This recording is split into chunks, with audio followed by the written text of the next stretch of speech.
लाडकी बहीणमध्ये करण्याचं बाकी राहिलेलं? आम्ही साधारणपणे 2 महिन्यापूर्वी 18 नोव्हेंबरपर्यंत KYCची प्रक्रिया पूर्ण करण्याच्या संदर्भामध्ये सर्वच आपल्या महाराष्ट्रातील लाडकी बहीण मुख्यमंत्री माझी लाडकी बहीण योजनेच्या लाभार्थी महिला ज्या आहेत त्या माता भगिनींना आम्ही त्या ठिकाणी सूचना केल्या होत्या। त्यानुसार जवळपास 1,20,00,000पेक्षा अधिक महिलांची KYCची प्रक्रिया 100% पूर्ण झालेली आहे आणि 50 लाखापेक्षा अधिक अशा महिला आहेत ज्यांची साधारणपणे 60% ही जी प्रक्रिया आहे ती त्या ठिकाणी पूर्ण झालेली आहे। मधल्या कालावधीमध्ये अतिवृष्टी असेल, पूर परिस्थिती असेल, अवकाळी पाऊस असेल, म्हणजे मे महिन्याच्या पहिल्या आठवड्यामध्ये जो पाऊस झालेला आहे तो साधारणपर्यंत जवळपास 5 ते 10 नोव्हेंबर पर्यंत पाऊस सुरू होता।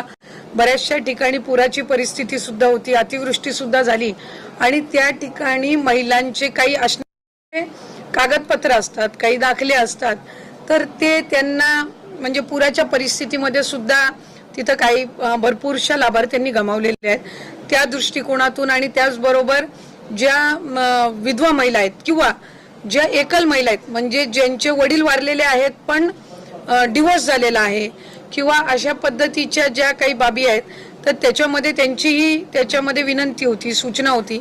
मधल्या कालावधीमध्ये आदरणीय मुख्यमंत्री देवेंद्र फडणवीस साहेब, दोन्ही उपमुख्यमंत्री शिंदे साहेब आणि आदरणीय दादांच्याकडे सुद्धा त्या संदर्भातली चर्चा करण्यात आली आणि 31 डिसेंबर पर्यंत आपण KYC करण्याची मुदत ही वाढवत आहोत, म्हणजे जेणेकरून ज्या अतिवृष्टी झाली स्थिती झाली तिथल्यांनाही महिलांना KYC साठी त्या ठिकाणी अधिकची मुदतीतून त्यांना KYCची प्रक्रिया पूर्ण करता येईल। या व्यतिरिक्त ज्यांचे पतीचं निधन झालेलं आहे, वडिलांचंही निधन झालेलं आहे, अशांकडे जे सर्टिफिकेट नाही आहेत म्हणजे अशांकडे त्यांचे जे डॉक्युमेंट्स नाही आहेत, त्यांचं डेथ सर्टिफिकेट असेल किंवा डिवोर्सचे न्यायालयांच्या जे काही डिवोर्सचे सर्टिफिकेट्स असतात म्हणजे कोर्टचे जे डॉक्युमेंट्स असतात ते त्यांना अपलोड करण्याच्या दृष्टिकोनातून किंवा एखाद्या गावामध्ये एखादी एकल महिला किंवा तिच्या पतीचंही निधन झालं आणि वडिलांचंही निधन झालेलं आहे, अशा महिलेनी लाभार्थ्यांनी जर ते डेथ सर्टिफिकेट किंवा ते डॉक्युमेंट्स जर तिथल्या उपलब्ध करून जे सर्टिफिकेट आहे ती CDPO कडे देऊन त्या संदर्भातली सगळी प्रक्रिया पूर्ण करून घेऊ शकतील। आम्ही आजच त्या संदर्भातला शासन निर्णय सुद्धा निर्गमित करत आहोत। त्याच्यामध्ये ज्या गावातल्या किंवा शहरातल्या तिथल्या अंगणवाडी केंद्र आहेत, ज्या अंगणवाडी सेविका आहेत त्यांच्याकडे त्यांनी तशा पद्धतीचे कागदपत्र सबमिट करायचे आहेत। इन द मीनवाईल त्या मध्यंतरी त्या कालावधीमध्ये आम्ही वेबसाईटवर पण तशा पद्धतीचं ऑप्शन हे देण्याच्या दृष्टिकोनातून आमचं काम हे सुरू आहे।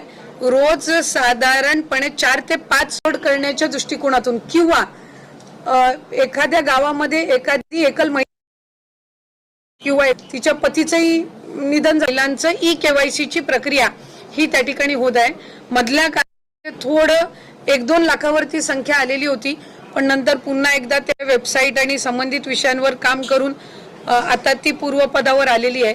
तर या संदर्भामध्ये राज्याचे मुख्यमंत्री फडणवीस साहेब आणि दोन्ही उपमुख्यमंत्री शिंदे साहेब आणि दादा यांच्या सूचनेनुसार आपण ती 31 डिसेंबर पर्यंत मुदत वाढवत आहोत। पण या सगळ्या लाडक्या बहिणींमध्ये सातत्यानं अनेक बातम्यांसमोर येतात की सरकारी महिलांनी देखील या सगळ्या योजनेचा लाभ उचललाय। आता एक नवीन बातमी समोर होते, वृत्तपत्रामध्ये छापून आली आहे की ज्यांचे पुरुष म्हणजे पोलीसमध्ये कामाला आहेत त्यांच्या पत्नींनी देखील पोलीस नाही, एक गोष्ट आपण याच्यामध्ये समजून घेतली पाहिजे की जून 2024 मध्ये ही योजना झाली। 1 जुलैपासून लाभार्थ्यांनी याच्यामध्ये फॉर्म भरायला सुरू केले। सरकारी नोकरींमध्ये जे असणारे लाभ घेणारे होते जवळपास 7 ते 8 महिन्यांपासून त्याच्या जसं विभागाच्या यंत्रणेच्या लक्षात येत गेलं तसं त्यांचा लाभ तिथल्या तिथे थांबवत गेलेला आहे। 6-8 महिन्यानंतर ज्यांचं निदर्शनास आलेलं आहे त्यांच्या पगारातून ती ट्रेजरीमध्ये सरकारी तिजोरीमध्ये घेण्याची प्रक्रिया सुद्धा जवळपास 8 महिन्यापासून त्या ठिकाणी सुरू आहे आणि ज्यांना ज्यांना नवीन सरकारी नोकरी लागते, जशी पोलीस भरती जशी होते किंवा सरकारी नोकरी जशी लागते, तसं तसं ते डॉक्युमेंट त्या विभागाकडे देतात की आता मी या योजनेमध्ये पात्र नाहीये, तर त्या पद्धतीने आपण ते अपडेट करत असो. जसं नमो शेतकरी योजनेचा साधारणपणे तो 5 ते 6 लाखाचा डेटा होता आणि मग त्या पद्धतीनं त्यांचा लाभ आपण 1000 रुपये त्यांना नमो शेतकरीचा आणि 500 रुपये लाडकी बहीणचा असा आपण सुरू केला. तसंच सेवार्थाचा ज्या वेळेला आम्हाला 2500चा डेटा मिळाला, आपण त्यांचा लाभ तिथल्या तिथेच फेब्रुवारी महिन्यातच आपण बंद करून टाकला. काही वेळेला असं होतंय की प्रसार माध्यमांकडे किंवा पत्रकार पत्रांकडे 2-2, 3-3 महिन्यानंतरचे केसेस सुद्धा समोर येत आहेत आणि मग ते नव्याने आत्ताच झालेत अशा पद्धतीची त्या ठिकाणी एक म्हणजे संभ्रम निर्माण होत आहे. आम्हाला ज्या ज्या वेळेला सरकारी जिथं नोकरी लागलेली असेल किंवा काय, हे जसं त्यांच्या याच्यावर अपडेट होतं त्यावेळेसपासूनच आपण त्यांचा लाभ देण्याची प्रक्रिया बंद करत असतो. जो 12,000 12,500 पुरुषांच्या संदर्भात पण होता, जिथं घरामध्ये महिलेची अकाउंटच नव्हती आणि त्यावेळेला त्यांनी पुरुषांच्या याच्यावर सुरू केलेलं होतं. स्वतःचे अकाउंट आल्यानंतर त्यांनी ते अकाउंट बदलण्याचा सुद्धा प्रयत्न केला. आता त्या याच्यामध्ये ही ई-केवायसीची प्रक्रिया ही अतिशय उपयुक्त ठरणार आहे की याच्यामधनं लाभार्थी जे जेन्युइन आहेत ते 31 डिसेंबर पर्यंत एकदा ई-केवायसी झालं की मग याच्यामध्ये अशा पद्धतीच्या कुठल्याही घटना ज्या 6-8 महिन्यापूर्वी झाल्या त्या होणार नाहीत. आणि जे पुरुष लाभार्थ्यांनी काही ठिकाणी जिथं लाभ घेतलेला आहे तिथंही आम्ही व्हेरीफाय केलंय. ज्या ज्या वेळेला लक्षात आलं त्यावेळेला त्याच वेळेला तिथं त्यांचा लाभ वितरणाची प्रक्रिया ही थांबवण्यात आलेली आहे आणि ज्यांची नाही तर त्यांना दंड आकारण्याच्या संदर्भातली सुद्धा किंवा त्यांच्याकडनं ती जी रक्कम आहे ती पुन्हा एकदा वसूल करण्याच्या संदर्भामध्ये सुद्धा जो प्रस्ताव आहे तो विभागाच्या वतीने शासनापर्यंत जाणार आहे. पण ही ज्या सरकारी कर्मचाऱ्यांच्या कुटुंबाकडनं हा लाभ घेण्यात आलेला आहे, ही रक्कम काही जमा झाली का किंवा त्याचा काही अंदाजित आकडा आहे का? अंदाजित म्हणजे साधारणपणे मी आपल्याला म्हटल्याप्रमाणे सुरुवातीच्या कालावधीमध्ये आम्हाला सेवार्थीचा आलेला, सेवार्थी खरं तर 8,000 पेक्षा जास्ती आहेत, पण आम्हाला तो डेटा जसा उपलब्ध झाला 2-2.5 हजारचा, आम्ही तिथल्या तिथे ती प्रक्रिया त्यांना वितरित करण्याची थांबवली. साधारणपणे फेब्रुवारी महिन्यातली घटना आहे. सरकारीमध्ये पण बरेचसे असे आहेत ज्यांची सरकारी नोकरी लागल्यानंतर त्यांनी आपलं जे चलन असतं सरकारी चलन याच्यातनं त्यांनी ती रक्कम परतफेड केलेली आहे. जिथं जिथं प्रशासनाच्या स्थानिक प्रशासनाच्या लक्षात आलं तिथं त्यावेळेला त्यांनी एकतर तो लाभ बंद केलेला आहे आणि जर त्यांना 3 महिन्याचा लाभ गेला असेल तर त्यांच्याकडनं दर महिन्याचा वसूल करण्याच्या संदर्भामध्ये सुद्धा प्रक्रिया केलेली आहे. त्यामुळे साधारणपणे ही जी संख्या आहे ही काही फार मोठी नाहीये. म्हणजे तसं बघायला गेलं तर 1% पण अति असणारी संख्या आहे आणि ती प्रक्रिया जी आहे ती आपल्याकडे ती विभागाकडे ती रक्कम परत येणार नाही. ती शासनाचं जे ट्रेजरी डिपार्टमेंट आहे यांनी जो एक ठराविक हेड आम्हाला ओपन करून दिलेला आहे ती त्याच्यामध्ये येते आणि मग ती शासन जमा होते. ही प्रक्रिया सुरू आहे. म्हणजे ही कसं आहे, जसं आता तुम्ही पोलीस भरतीच्या संदर्भातलं म्हटलं की पोलीस भरती जशी जशी होत त्याच्यातले जे लाभार्थी असतील ज्यांची पोलीस भरतीमध्ये नियुक्ती झाली मग ते नंतर 1-1.5 महिन्याच्या नंतर कालावधीमध्ये ते विड्रॉ करायला लागतात. त्यामुळे दर महिन्याला अशा पद्धतीचे आकडे येत असतात. जसं 65 वय च्या पलीकडे ज्या महिला जातात ती दर महिन्याला रिवाईज होत असते. म्हणजे जसं जसं ते 65 वर्षाच्या पुढे जातात तसं तसं ते अपडेट होत जातं. म्हणजे जे ऑक्टोबर महिन्यामध्ये नोव्हेंबरमध्ये लागू होईलच अशातला काही भाग नसतो आणि जसे जसे त्यांच्या डॉक्युमेंटचे व्हेरिफिकेशन होत जातात, इतर सगळ्या बाबी त्यांच्या पूर्तता होत जाते, त्या पद्धतीने ती प्रोसिजर ही पार पडत असते. मराठवाड्यातील ज्या महिला ज्या आहेत त्यांची कागदपत्र गहाळ झाली आहेत त्यांना सरकार कशा पद्धतीने मदत करते? म्हणजे कागदपत्र गहाळ झाली जसं आपण मगाशी म्हणाला होतात त्यांना कशा पद्धतीने मदत होते? एक तर आपण यादी बघितलेलं आहे की ज्या वेळेला भूकंपाची असेल, अतिवृष्टी असेल, पुराची ज्या वेळेला परिस्थिती येत असते त्यावेळेला तिथल्या स्थानिक प्रशासन म्हणजे महसूल विभाग जो असतो तो या दाखल्यांच्या संदर्भामध्ये तिथं ते काम करत असतात. कारण तिथले जे मंडळ म्हणजे अगदी ग्राउंड लेवलला मंडल अधिकारी असतात, तलाठी असतात, यांच्याकडे पंचनाम्यांची नोंद झाल्यानंतर त्या पंचनाम्यांमध्ये तो डेटा येतो की त्यांचं काय काय कुठली कुठली गमावलेली आहेत किंवा काय काय नुकसान झालेलं आहे आणि त्यानुसार त्या कागदपत्रांची किंवा त्या दाखले असतील त्याची पुन्हा एकदा नव्याने बनवणं ही सगळी प्रक्रिया ही त्यानिमित्ताने होत असते. त्याला कालावधी लागत असतो कारण तो महसूल यंत्रणेचा भाग असतो.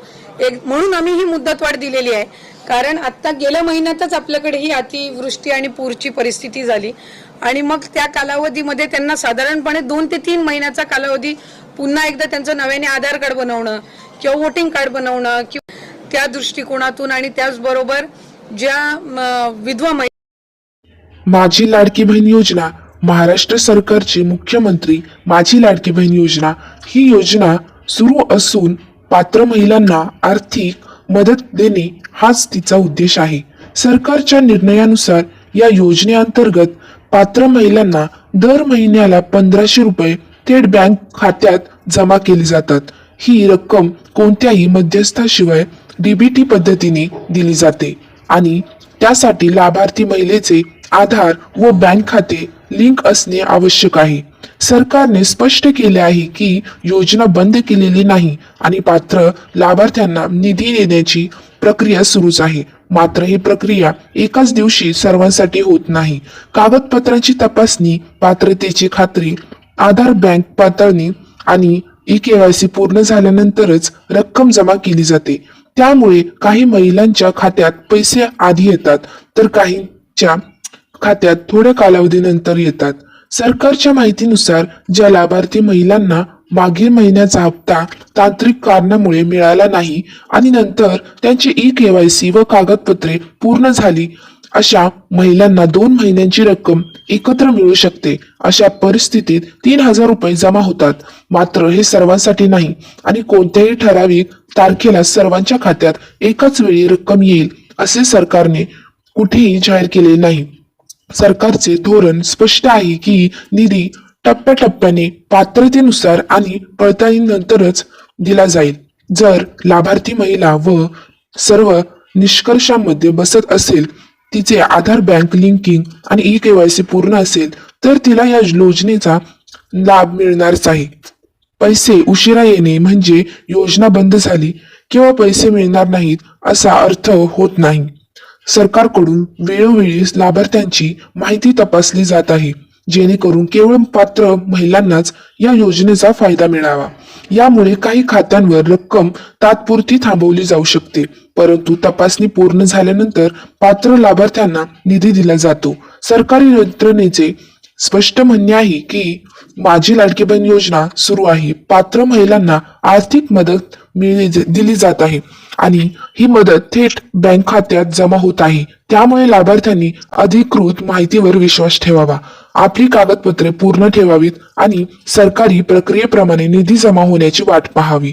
आज तुम्ही हा व्हिडिओ इथपर्यंत पाहिला याचाच अर्थ एक गोष्ट नक्की आहे, तुम्हाला अफवांपेक्षा सत्य महत्वाचं वाटतं. आजच्या या काळात सोशल मीडियावर दररोज शेकडो बातम्या फिरत असतात. कुठे पैसे येणार, कुठे योजना बंद होणार, कुठे लगेच लाभ मिळणार, पण यामधली खरी सरकारी माहिती शोधणं खूप कठीण झाले आणि म्हणूनच हा चॅनल केला सुरू आहे. तर जिथे शब्द कमी असतील पण माहिती खात्रीशीर असेल, तिथे तुम्हाला आजच येणार. उद्या शेवटची तारीख अशी घाबरवणारी भाषा ऐकायला मिळणार नाही. येथे जे सांगितलं जाईल ते सरकारच्या नियमांवर आधारित असेल, अधिकृत माहितीवर आधारित असेल आणि सामान्य माणसाला समजेल अशा भाषेत असेल.